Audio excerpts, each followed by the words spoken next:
విశ్వశక్తి సహాయంతో డబ్బు ఐశ్వర్యం మీ సొంతం చేసుకోండి.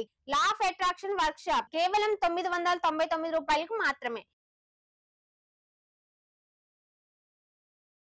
హాయ్ హలో నమస్తే, నేను శిల్ప. మనతో ఉన్నారు డివోషనల్ కోచ్ శారద గారు. నమస్తే మేడం. మేడం, అందరి ఇంట్లో పూజ గది ఉంటుంది. కొంతమంది అంటారు పూజ గదిని అందరికీ చూపించకూడదు అనేసి, అది నిజమేనా? తప్పకుండా. ఇప్పుడు అందరూ చూపించడంలో వైభవం చూపిస్తున్నారు. ఇప్పుడు లక్ష్మీ పూజ చేస్తున్నాము, ఇలా అలా బంగారు అరటి చెట్లు కొన్నాము, వెండి అరటి చెట్లు కొన్నాము, లేకపోతే మేము అమ్మవారికి ఇంత బంగారం కొన్నాము. ఈ రోజు అందరూ కూడా వాళ్ళ వైభవం అనేది చూపించుకుంటున్నారు. పూజ రూమ్, హోమ్ టూర్స్ కూడా చేసేస్తున్నారు కదా. యాక్చువల్ గా చెప్పాలి, భగవంతుడి అంటే ఆయనకి ఏకాంతం అవసరం. ఒక మరుగు అనేది ఉండాలి. అది లేకపోకుండా మనం ఎప్పుడు భగవంతుని డిస్టర్బ్ చేస్తూ ఉంటాం. వచ్చిన ప్రతి ఒక్కరు పూజ రూమ్ ఓపెన్ చేస్తుంటారు, క్లోజ్ చేస్తుంటారు, చూస్తూ ఉంటారు కదా. చూడడం తప్పు కాదు, చూడకూడదని కూడా ఎక్కడా లేదు.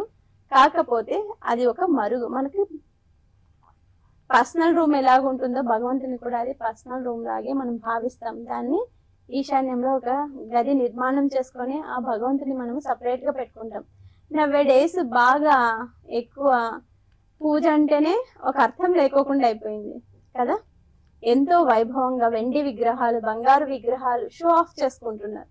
ఆ షో ఆఫ్ చేస్తున్న పూజల కంటే షో ఆఫ్ చేయకోకుండా మనసుతోటి భగవంతుని అర్చించి పూజించి మంచిగా దేవుణ్ణి నమస్కారం చేసి ఒక కర్టన్ లాంటిది వేసేసి ఉదయము సాయంత్రము ఆ పూజ రూమ్ లో వెళ్ళేటప్పుడు కూడా గంట కొట్టి వెళ్ళాలి అంటారు. అందుకే కదా మనము పూజా రూమ్స్ కి బెల్స్ అరేంజ్ చేస్తూ ఉంటాం. ఎందుకో తెలుసా?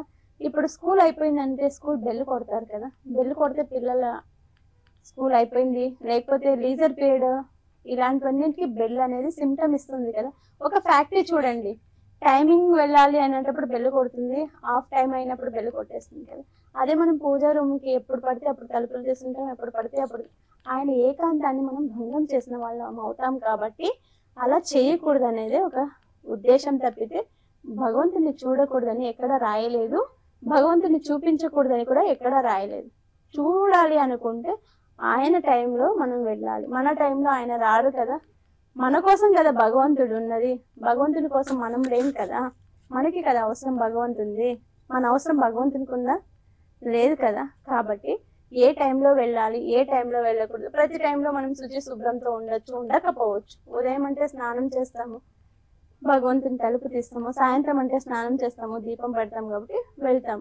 ఏ టైం పడితే ఆ టైంలో మనం దేవాలయాలు కానీ పూజా రూములు కానీ సందర్శిస్తే ఆ నెగిటివ్ ఎనర్జీ ఎఫెక్ట్ అవుతుంది. దానివల్ల మనకు అన్ని నెగిటివ్ జరుగుతాయి.